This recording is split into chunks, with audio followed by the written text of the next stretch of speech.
by a policeman. It was some motoring misdemeanor. He just turned around and said, "Oh good, this must mean you found my television." I tell you what, if I was a policemanist and my chief Freemason came into the office one morning and said, I mean chief constable. Okay, we know some of this from whistleblowers. We know some of what happens with the CIA and the FBI from whistleblowers, like Victor Marchetti, the highest level whistleblower in the 1970s. And I'll just say, I'm going to go back. Well, I'm going to touch on this in a minute. Victor Marchetti said the huge majority of CIA leaders were from the super rich, white Anglo-Saxon Protestant families. They were heavily bigoted, heavily bigoted. Another woman named Frances Stoner Saunders wrote a book called The Cultural Cold War about the founders of the CIA, all from the super rich family, the Rockefellers, you know, the Mellons, the Harrimans, you recognize a lot of the names, you know, J.P. Morgan, etc. They were incredibly bigoted. Of course, they were incredibly racist, but they were also bigoted against all ethnic groups. For example, right after World War II, they saved these Nazis. They saved, the Bush administration today, you know, this current Bush administration even admitted that they saved over 100 Nazis. But professors like Peter Dale Scott of University of California, Berkeley, wrote an article with these pictures in it that said they saved thousands of Nazis, spread them all over the world, and had them do U.S. intelligence and British intelligence bidding. A large portion of these Nazis were actually sent throughout Latin America. And this man, Walter Rolfe, worked for the dictator of Chile, Pinochet, and he had previously invented the gas chamber during Nazi Germany. And it says under there, of course, he worked, the operations, the CIA operations were called Operation Sunshine and had a number to Operation Paperclip for scientists, etc. So this just says that he worked for Alan Dulles, a former CIA director.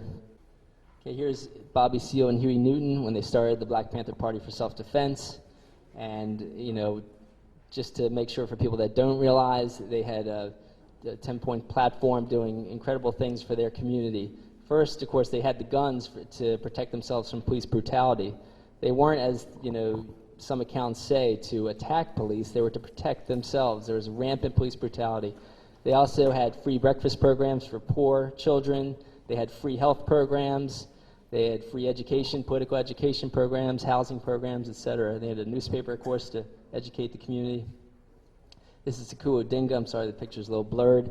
He was a good friend of Lumumba Shakur's and was assigned as, him and Lumumba were also part of Malcolm X's group right before Malcolm X was assassinated. Lumumba Shakur's father was Salyuddin Abba Shakur, and he was a close associate of Malcolm X's, before Malcolm X was assassinated. He was made head of the Bronx Black Panthers and is now a political prisoner. There's Kathleen Cleaver and Eldridge Cleaver. Eldridge Cleaver was Minister of Information. He was, a famous author, had a best-selling author, Soul on Ice, and then was made Minister of Information for the National Black Panther Party.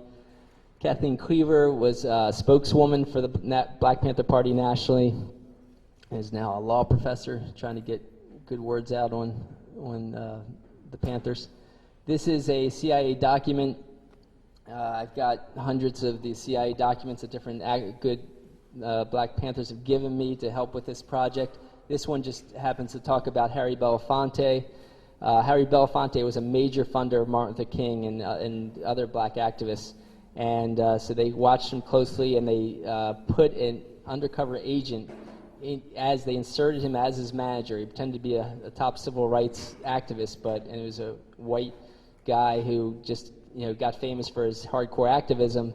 He became his agent, but when Belafonte realized that he was sabotaging his career and his activism, he fired him. Okay. All right. We're having problems with the with this, so I'm going to exit and see if I can't find a few more files for you. I'm sorry that some of these.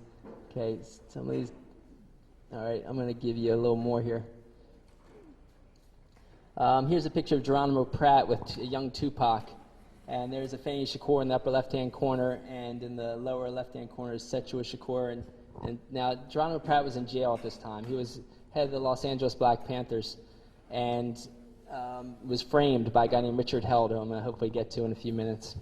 But he was Tupac Shakur's godfather.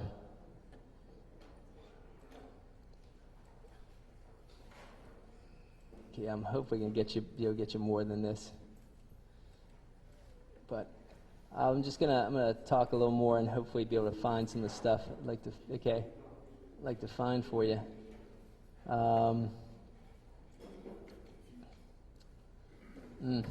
Sorry guys, technological problems for sure. Yeah, okay. So I'm going to look for them and talk at the same time because the information is more important than the pictures, I think. I'll just say, so let me give you a new version of Tupac's history. Before he died, okay, an East-West Panther War was created by the FBI. The FBI sent fake letters, had undercover agents pitting Panther leaders against each other. The biggest, and it turned out, I mean, the media hyped it as an East Coast versus West Coast Panther War, according to Kathleen Cleaver. They pitted Afeni's New York Black Panthers against the California-based Huey Newton's California-based Panthers. Okay, they ended up aligning New York's Panthers with Eldridge Cleaver, who they attempted to assassinate with a fuselage of bullets. They tried to kill him. He ended up going to Algeria with Kathleen, started a Panther in Exile group there, and then they pitted him and Newton against each other. Okay, and if it's East-West versus West Panther War sounds familiar, of course it should. They use the same tactics for the East Coast versus West Coast rap war. I found the same anonymous letters coming to Tupac in jail, strangers telling Tupac, you don't know who shot you? Of course, it was Biggie, your friend, Biggie, that set you up for a shooting. Okay, and how could they do that against Tupac in jail? Tupac is brilliant. I'll tell you how brilliant he was, because they were torturing him in jail. But I'll get into that in a minute too.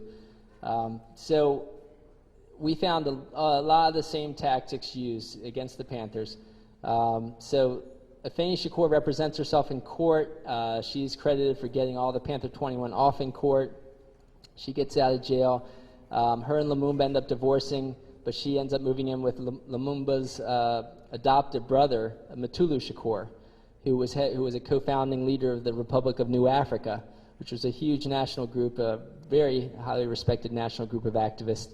And he was also doing acupuncture, and he was head of the Lincoln Detox in the Bronx, where I happened to study acupuncture myself, of course, long after him.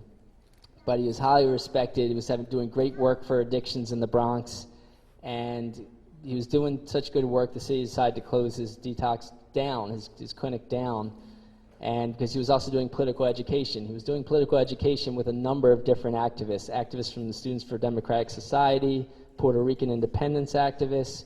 He had like a rainbow group of activists doing great work in Lincoln Detox. When they closed Lincoln Detox down, some activists decided to expropriate money by robbing banks. Now, Mutulu ended up going to jail for one of these bank robberies. There was he actually wasn't even charged with the actual committing of the robbery. He was charged with conspiring to commit the robbery. There was no physical evidence that he even conspired to commit the robbery, okay? But conspiring is usually how they get activists or they get anyone they want to charge, by saying you were loosely involved, you knew of it in some way, shape, or form.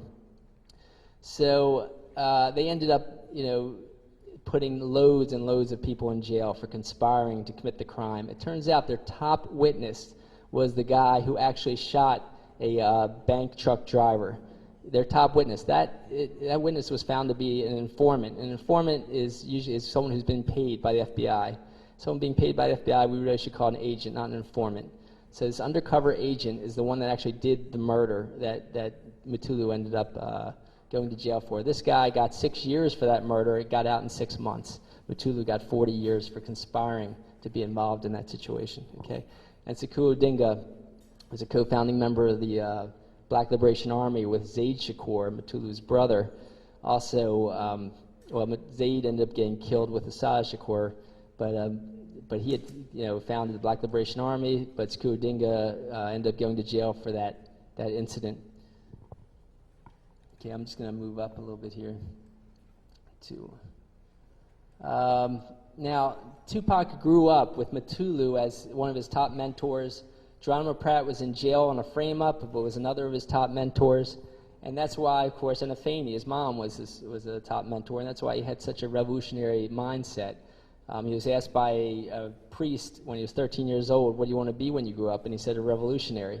And I think he never lost that mindset. He just changed his tactics. By the time he was 17, he was incredibly precocious, for one thing. Professor Michael Eric Dyson said that he had read hundreds and hundreds of PhD-level books before he got out of his teen years. He would take Shakespeare plays, rewrite them, and produce them and star in them, in California.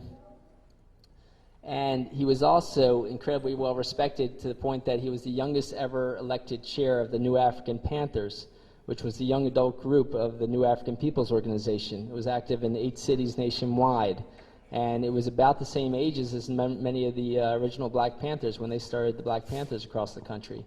So it was a very serious group that he was running, activist group that he was running. So he was already a black activist leader, national black activist leader, before he broke into rap.